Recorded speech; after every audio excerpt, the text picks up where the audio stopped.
ce n'est pas une question qui appartient au passé. Premièrement, parce qu'il y a aujourd'hui toujours de l'esclavage dans le monde. Selon le Bureau international du travail, on estime qu'il y a 40 millions de personnes qui vivent en esclavage dans le monde, donc c'est une question du présent. Et la deuxième chose, c'est que l'esclavage permet d'expliquer le présent et notamment la diversité de la population française. Pourquoi bien la Guadeloupe, la Martinique, la Réunion, la Guyane sont françaises aujourd'hui, ça s'explique par l'histoire de l'esclavage.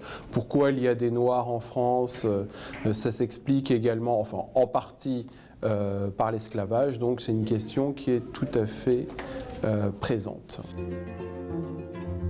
Je soutiens ce projet de fondation parce qu'il est important de mobiliser des moyens à la fois publics et privés, et donc la fondation est l'instrument financier qui peut permettre effectivement de récolter ces moyens et de les distribuer à des projets pour aller un peu plus loin que ce qui a été fait par l'institution actuelle, qui est le Comité national pour la mémoire et l'histoire de l'esclavage, donc qui a marqué ses limites, notamment en termes de capacité budgétaire d'intervention, et donc voilà, c'est souhaitable pour cela.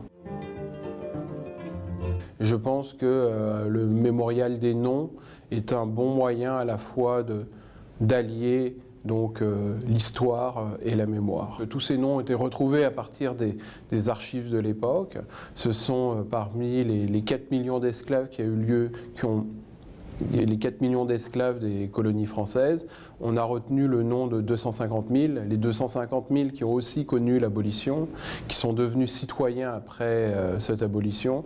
Et donc je pense que ce serait un hommage à la fois à eux, en tant que victimes de l'esclavage, mais aussi à la République qui octroie en 1848 la citoyenneté, ce qui est quelque chose que les autres puissances européennes n'ont pas fait, de donner immédiatement la citoyenneté après l'abolition.